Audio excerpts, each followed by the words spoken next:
दोस्तों एक बार बहुत बहुत स्वागत है साई क्लासेस बाय रितेश रंजन में। आइए हम लोग देखते हैं कि आज अर्थमेटिक मीन, ज्योमेट्रिक मीन और हार्मोनिक मीन क्या होते हैं और इसको कैसे हम लोग एग्जाम में यूटिलाइज करेंगे या कैसे कैलकुलेट कर पाएंगे। पहली बात है अर्थमेटिक मीन। अर्थमेटिक मीन को शॉर्ट फॉर्म में एएम कहते हैं।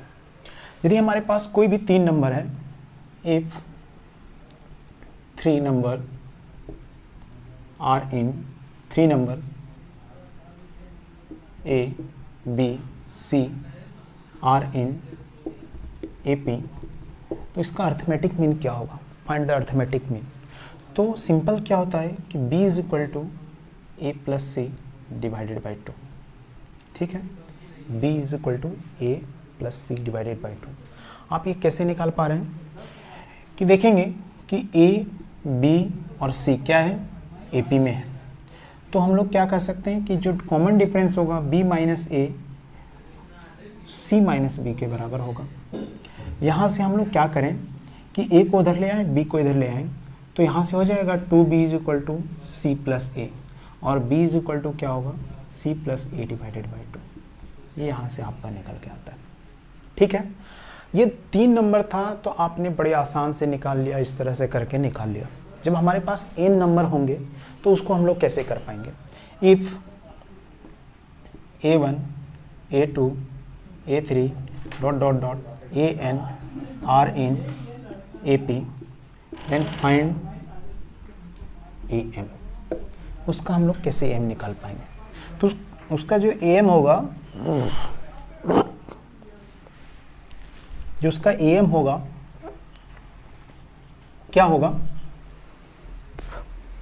जो उसका AM होगा वो क्या होगा? सारे नंबर्स का सम A1 plus A2 plus A3 plus A4 plus dot dot dot plus AN divided by n आ जाएगा। ये इसके कैलकुलेट करने के तरीके हैं। यदि आपके पास 2 नंबर है तो 2 नंबर को सम करेंगे, 2 से डिवाइड करेंगे। 3 नंबर्स रहेंगे, 3 नंबर्स को ऐड करेंगे, 3 से डिवाइड करेंगे। n नंबर रहेगा, n नंबर को ऐड करके n से आपको डिवाइड करना है। ठीक है, तो ये अर्थमेटिक मीन होता है ऑफ n नंबर्स का। अब दूसरी चीज़ आता है कि यदि हमको 2 नंबर के बीच में एक अर्थमेटिक मीन निकालना हो, 2 अर्थमेटिक मीन निकालना हो, n अर्थमेटिक मीन निकालना हो, तो आप कैसे निकाल पाएंगे? उसके लिए हम लोग देखते हैं कि इफ n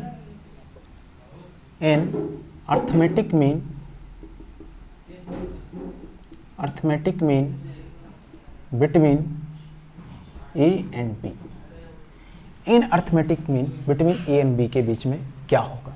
जैसे मैं बात करूं, A है, ये होगा A1, A2, A3 dot dot AN और उसके बाद बीच में B होगा। तो A1, A2, A3, A4 ये क्या है? अर्थमेटिक मीन है। वो कैसे कैलकुलेट कर पाएंगे? आप देखिए, ये AN तक गया है, B जो नंबर होगा वो कितना होगा? वो कितना नंबर का टर्म होगा? तो मैं बोल सकता हूँ कि n प्लस टूथ नंबर होगा। ठीक है, क्यों? कि ये तो n नंबर है और 2 नंबर हमारे पास एक्स्ट्रा हैं, एक तो A है, एक A है और एक B है, तो उसको n नंबर ये हो गए, ये n नंबर हो गए और 2 नंबर एक्स्ट्रा है, तो टोटल नंबर ऑफ टर्म कितने होंगे? n plus 2। ठीक है, अब हमको क्या इसका नॉर्मल फॉर्म हुआ, जनरल फार्मूला क्या होगा उसके बारे में हम लोग बताते हैं कि लास्ट टर्म जो होता है वो क्या होता है कि first term plus n minus 1 into D होता है। तो n कितना यहाँ पे है? n प्लस 2 माइनस 1 है, ठीक है, इंटू डी, जो भी कॉमन डिफरेंस आएगा। तो यहाँ से हम लोग क्या करेंगे कि d निकाल लें। फर्स्ट टर्म मुझे मालूम है तो कोई भी टर्म होगा उसको हम लोग निकाल पाएंगे। तो d निकालने के लिए क्या करना होगा? b माइनस ए को इधर ले आए, n प्लस 1 हो जाएगा इंटू डी।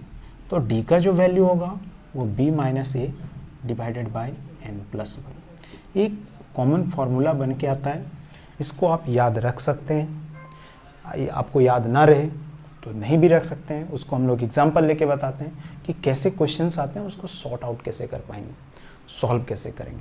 ठीक है, तो ये एक जनरल फार्मूला आता है कि कोई भी टर्म ए बी के बीच में हो, कोई भी 2 नंबर के बीच में हो, तो इस फॉर्मूले के थ्रू हम लोग कैलकुलेट कर पाएंगे। जैसे एक एग्जांपल है, find the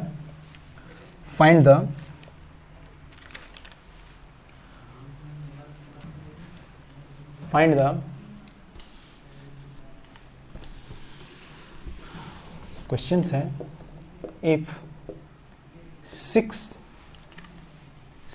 AM between 1 and 9/2, ठीक है, 1 and 9/2, 6 AM मतलब 6 arithmetic mean between 1 and 9/2,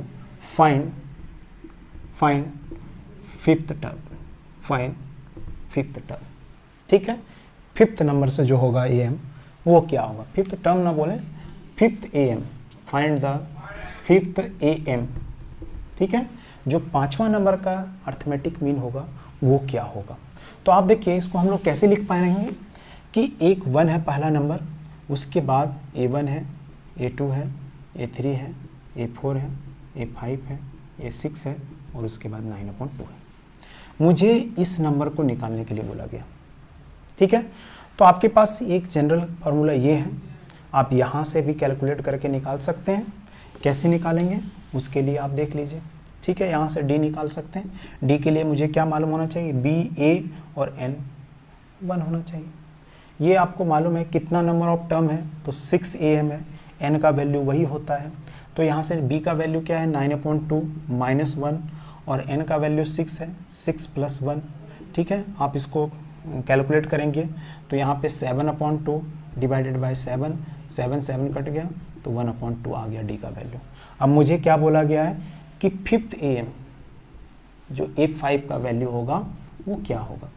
A5 का जो वैल्यू होने वाला है वो देखिए कितना नंबर ऑफ टर्म आ रहा है, तो 1 2 3 4 5 6 नंबर ऑफ टर्म आ रहा है।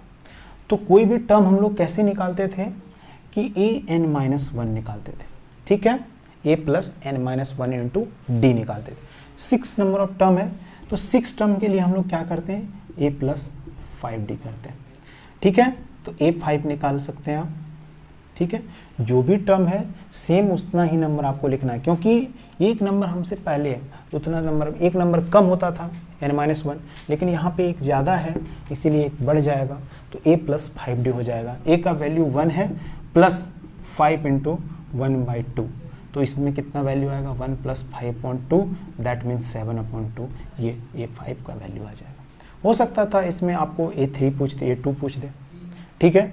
तो आपको A2 कैसे निकालना है, A + 2D कर देंगे आप। A का वैल्यू आपको मालूम है 1 + 2 × 1/2, तो ये 2 कैंसिल आउट हो जाएगा, तो यहाँ से वैल्यू आ जाएगा 2। बात समझ पा रहे हैं आप। तो इस तरह की कोई भी क्वेश्चंस आपसे पूछा जाएगा। आप हो सकता है यहाँ पे 6 ना बोल करके 8 टर्म बोलता, तो आप इसको कहाँ तक ले जाते, यहाँ पे आप इसको क्या करते, यहाँ पे A6 A7 A8 और यहाँ पे 9/2 लिखते। आप वहाँ से भी कैलकुलेट करके निकाल सकते थे, कुछ और भी क्वेश्चंस हो सकते थे उसमें। तो इस तरह से कुछ भी देगा, आप एक डायरेक्ट फॉर्म यहाँ से भी लगा सकते हैं।